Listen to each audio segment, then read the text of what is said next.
पहले आप लोगों के हिंदी के बहुविकल्पीय प्रश्न आएंगे 10 नंबर के। तो हिंदी के बहुविकल्पीय प्रश्न जो रहेंगे आपके 10 नंबर के हिंदी के बहुविकल्पीय प्रश्न पूछे जाते हैं। और हिंदी के बहुविकल्पीय प्रश्न जो बनते हैं वो हिंदी गद्य साहित्य से बनते हैं और हिंदी पद साहित्य से मिलकर बनते हैं। और हिंदी गद्य साहित्य के 5 प्रश्न और हिंदी पद साहित्य से 5 प्रश्न, 5-5 मिला के 10 नंबर के आपके ऑब्जेक्टिव क्वेश्चंस बनते हैं हिंदी के। यहाँ पे मेरे प्यारे बच्चों में आप लोगों को एक सीरीज चलाने वाला हूँ बहुत जल्द, 1-2 दिन में स्टार्ट कर दूंगा। यहाँ पे मैं 50 इंपोर्टेंट क्वेश्चंस आप लोगों को कराने वाला हूँ। 50 इंपोर्टेंट अगर ऑब्जेक्टिव क्वेश्चन मैं करा दूंगा, उसको अगर आपने कर लिया तो 50 इंपोर्टेंट क्वेश्चन से आपका 10 नंबर का हिंदी गद्य साहित्य और हिंदी पद साहित्य बिल्कुल क्या हो जाएगा, क्लियर हो जाएगा। उससे बाहर ऑब्जेक्टिव क्वेश्चन आने वाला नहीं है। इसका पीडीएफ में भी दे दूंगा आप लोगों को, याद कर लीजिएगा। इसके बाद देखिए दूसरा नंबर पे आता है आप लोगों का महत्वपूर्ण गद्यांश। गद्यांश भी आपके एग्जाम में 10 मार्क्स के होते हैं। 5 प्रश्न दिया होता है, 2-2 नंबर के हिसाब से 10 नंबर का गद्यांश पूछा जाता है। कौन से चैप्टर के आपके गद्यांश सबसे ज्यादा पूछे जाते हैं और इस बार आने का सबसे ज्यादा जो चांस है वो 3 ही चैप्टरों का है। एक आपका राष्ट्र का स्वरूप, जिसको लिखे हैं वासुदेव शरण अग्रवाल जी। और दूसरा है आपके अशोक के फूल जी, जिनको लिखे हैं डॉक्टर हजारी प्रसाद द्विवेदी जी। और तीसरा आपके हैं भाषा और आधुनिकता, जिनके हैं प्रोफेसर जी सुंदर रेड्डी जी।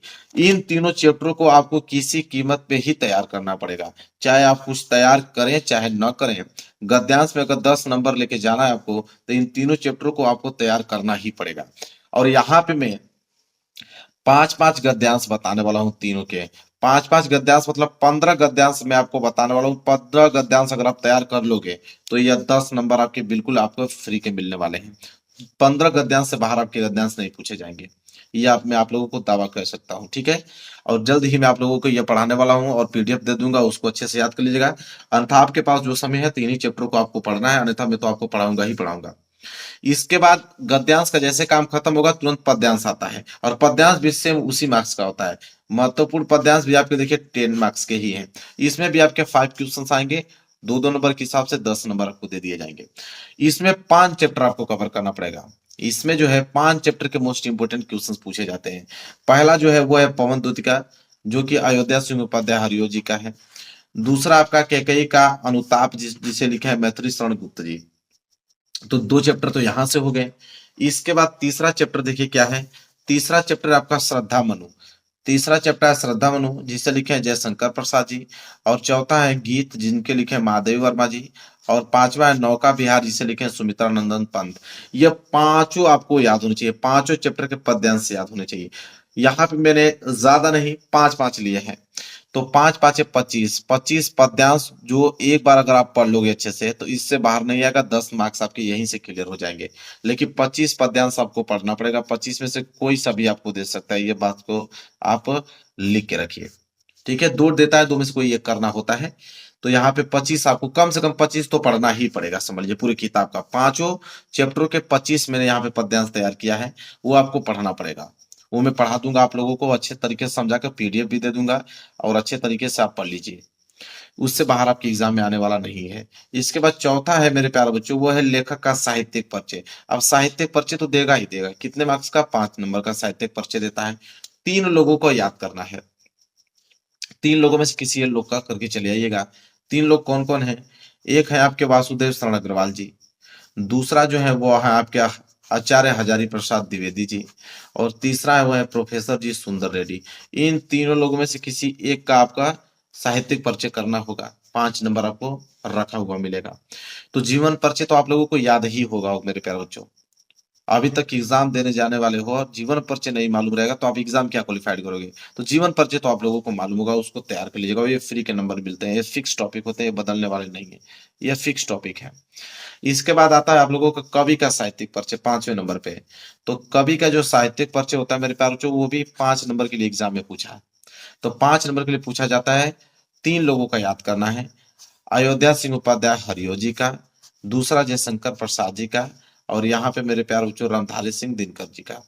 इन तीनों लोगों का अगर आपको याद है तो 5 नंबर यहाँ से भी आपके फिक्स है। रचना भूलिएगा मत, रचना बहुत ज्यादा इंपॉर्टेंट है। तो कवि और लेखक दोनों का रचना आपको याद होना चाहिए मेरे प्यारे बच्चों। यहाँ से आपके 10 नंबर फ्री के मिल गए। इसके बाद मेरे प्यारों जो कहानी आता है, तो कहानी तो भाई ये फिक्स टॉपिक है।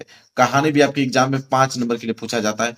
3 ही कहानी है इंपॉर्टेंट, पंचलाइट, बहादुर की और ध्रुव यात्रा की। इन तीनों के अलावा तो कोई बाहर आएगा नहीं, ये तो बात फिक्स है, इसको कोई रोकने वाला नहीं है। ये तो 100% फिक्स होते हैं कि कहानी में यही कहानी आएंगे, इससे बाहर कहानी नहीं आएगा। तो कहानी आज ही तैयार कर लीजिए, 5 नंबर आपके यहाँ से क्लियर हो जाएंगे। ये बदलने वाला तो है नहीं, ये तो पूछेगा ही। तो कहानी भी यहाँ से आपके क्या हो गया मेरे प्यारे बच्चों, कंप्लीट हो गया। तो 5 नंबर तो कहानी से ही आपने कंप्लीट करा दिया। छठवां टॉपिक क्लियर हो गया। इसके बाद अगला टॉपिक आता है सातवां। सातवां टॉपिक है खंड काव्य। ये भी आपका फिक्स होता है। ये 5 नंबर का आता है, जिला वाइज आता है मेरे प्यार, जो आपके जिला में पूछा जाता है। बहुत सारे जिलों में मुद्दे पूछा जाता है। इसके बाद सत्य की जीत पूछा जाता है। बहुत सारे डिस्ट्रिक्टों में देखो कि रश्मि रथी पूछा जाता है, आलोक वृत्त पूछा जाता है और त्यागपति पूछा जाता है। अलग अलग डिस्ट्रिक्टों में, आपके डिस्ट्रिक्ट में देखिए कौन सा पूछा जाता है, आज ही उसको याद कर लीजिएगा।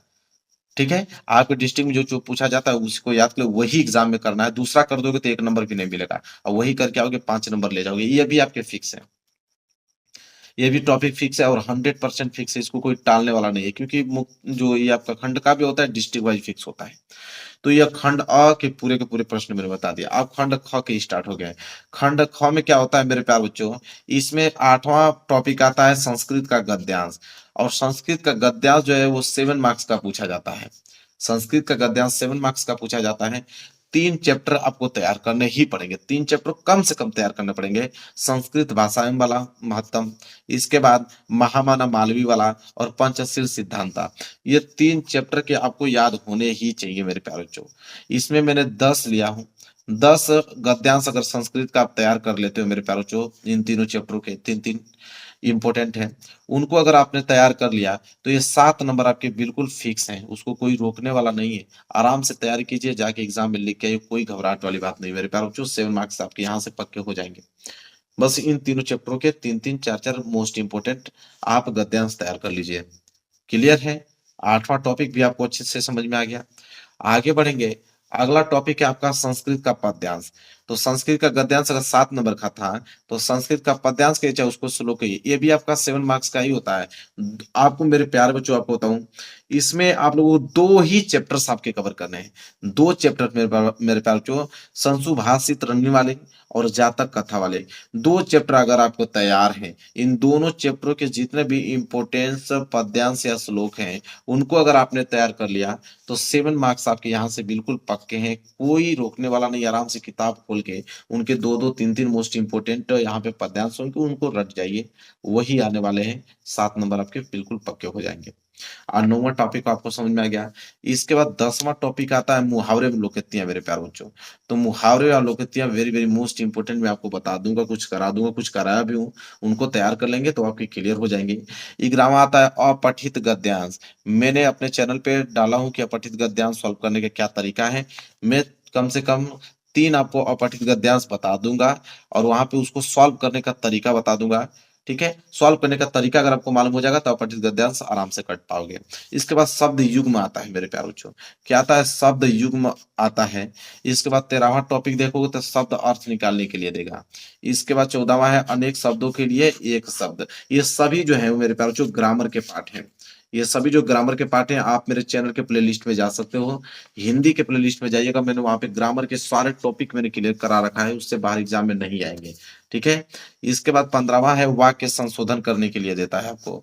इसके बाद ये तीनों टॉपिक तो एकदम से फिक्स है मेरे प्यारे बच्चों। आपको रस आना ही चाहिए कि हास्य रस या करुण रस या वीर रस, इन तीनों रस में से एक रस पक्का आपको आएगा। उदाहरण सहित आपको लिखना होगा मेरे प्यारे बच्चों। इसके बाद 17वां टॉपिक है छंद में। तो छंद में या तो आपसे दोहा पूछ ले, या तो आपसे चौपाई पूछ ले, या तो आपसे सोरठा पूछ ले, या तो आपसे कुंडलिया। एक आपसे तो पूछेगा ही पूछेगा उदाहरण सहित। और 18वां टॉपिक है मेरे प्यारे बच्चों अलंकार।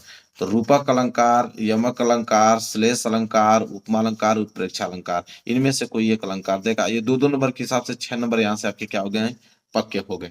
तो ये तीनों टॉपिक भी मेरे प्यारे बच्चों फिक्स है, आज ही इसको तैयार कर लेंगे। फिक्स टॉपिक है, 6 नंबर आपके बिल्कुल पक्के हो जाएंगे यहाँ से। इसके बाद मेरे प्यारे बच्चों पत्र लेखन आता है मेरे प्यारे बच्चों। पत्र लेखन में आपको मोस्ट इंपोर्टेंट 5 पत्र लेखन बता दूंगा, उससे बाहर एग्जाम में आपको कतई नहीं पूछेगा। 5 इंपोर्टेंट में पत्र लेखन आपको करा दूंगा, उससे बाहर आपको पत्र